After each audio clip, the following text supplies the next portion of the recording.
Hey guys, just wanted to bring you a quick update that we are going to do push-ups as our challenge for the month of May. The month of April is coming to a close. Sean Dutton's in the lead for the guys. Kaylee Birdian is in the lead for the ladies. There's a couple people pretty close, but they're crushing it. You guys are all crushing it. The overall male and female winner will each win credit to get some apparel. And then we're also going to draw someone at random who has at least 100 reps recorded to, we're going to draw two people, male and female, at random to also win. So it'll be 4 total winners. There's still time to get some reps in if you're close to 100. Even if you're not, you can get 100 reps in the 6 or 7 days between now and the end of April. So get those reps in. And of course, the big prize is that you're getting stronger at strict pull-ups. It's been really cool to see a lot of people get their first strict pull-up. People get PRs on weighted pull-ups, just be able to do more than they've ever been able to do, and just get fitter. That's the name of the game, is tackling, using the group pressure and just knowing we're doing it together as a group to tackle some things that are not necessarily go-to things to train on a regular basis, like strict pull-ups. And in May, we're going to do push-ups. Same deal, accumulate as many as possible in the month of May. And we'll do the same thing, overall male and female winner, and then a randomly drawn winner who has at least 300 push-ups. We're upping that a little bit because we are going to allow you to do these push-ups outside of the gym. And just like with the pull-ups, if you need to scale, if you legitimately need to scale, then you can scale these push-ups. And we're going to allow a lot of different ways of scaling these. Knees elevated on a box or a bar.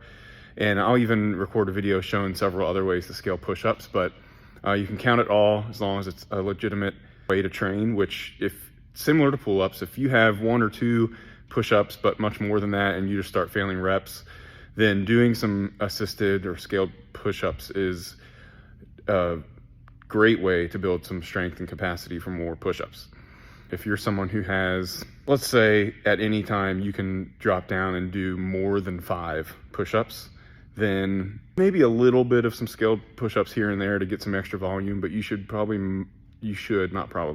be doing mostly large majority RX push-ups if you can do 5 or more. That's the parameters. Looking forward to it.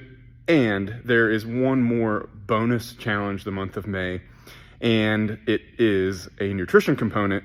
And the challenge is to avoid added sugar and alcohol for the month of May. I know, crazy. Now, a lot of stuff we've done in the past, everything we've done in the past really has been more of an inclusive approach when it comes to nutrition, meaning instead of focusing on avoiding things, because that can lead to just unhealthy mindset around food. It can lead to you get on the wagon for 2 weeks and then you just crash and burn and end up binging your junk. We've steered away from that, but it can be a healthy tool and a helpful tool to gain awareness around your diet and maybe where some extra calories are coming from. And even aside from the calories standpoint, just how you feel when you eat more whole unprocessed foods. Avoiding sugar and avoiding alcohol is a way to force you to eat less processed food, because so much processed food has added sugars in it. And you're going to learn that when you start looking at labels and reading labels, which is one of the points of doing this. You're going to end up eating more fruits and vegetables. You're going to end up drinking more water. You're going to end up eating more protein. In a backdoor way, you are going to learn how to include more healthy things into your diet. But this is just a really simple way to help you gain some awareness, again, around reading some nutrition labels, learning where and why processed foods are so easy to overeat. And a lot of it is because they have a lot of added sugar. That's what makes them taste so good.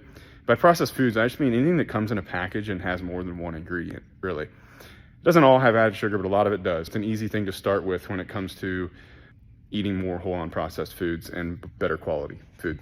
And the alcohol component as well, you're just going to feel better. And again, use this as an opportunity to gain some awareness around what do you really need, how does it make you feel, and is it really worth it? Now, we're not anti-alcohol. I'm not anti-alcohol. I enjoy a beer every once in a while. But again, for a temporary time, I challenge you the month of May to avoid it, along with added sugars, and pay attention to how much better you feel, how much better you sleep, how much better you perform in the gym, and it'll just be fun to take on that challenge all together. Now, the way we're going to track the sugar and alcohol, we're just keeping it really simple, and it's going to go along with the push-ups. If you go a day with no with no alcohol and no sugar, you get to just add 30 reps to your push-ups. Simple. Add 30 reps to your push-ups for every day you do not have added sugar or alcohol. Added sugar does not include fruit and vegetables. Have as much fruit and vegetables as you want. It does include, if you look at a nutrition label, anything that says that is under that added sugar. If a nutrition label says any number of grams more than 0 of added sugar, it has something in it, even if it doesn't say sugar in the ingredient list.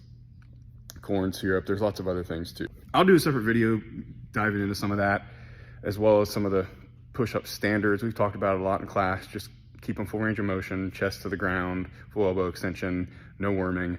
You guys know the drill. And looking forward to the month of May, looking forward to finishing out the month of April with our strict pull-ups as well. And let's get some PRs toward the end of the month here with strict pull-ups. Oh, and both of these things, of course, do not hurt when it comes to MRF, which is coming up at the end of May. Now, I've kind of gone on record, I have gone on record in the past saying you don't really need to do any extra training for MRF. If you do CrossFit, you're ready for MRF. But it's fun to get better at these things and enjoy MRF more and just feel more prepared. Looking forward to doing this with you guys. I'm gonna do it for sure. Avoid added sugar, avoid alcohol, and get some push-ups. Talk to you more about it in the gym. Ask me if you have questions. Looking forward to the next several weeks.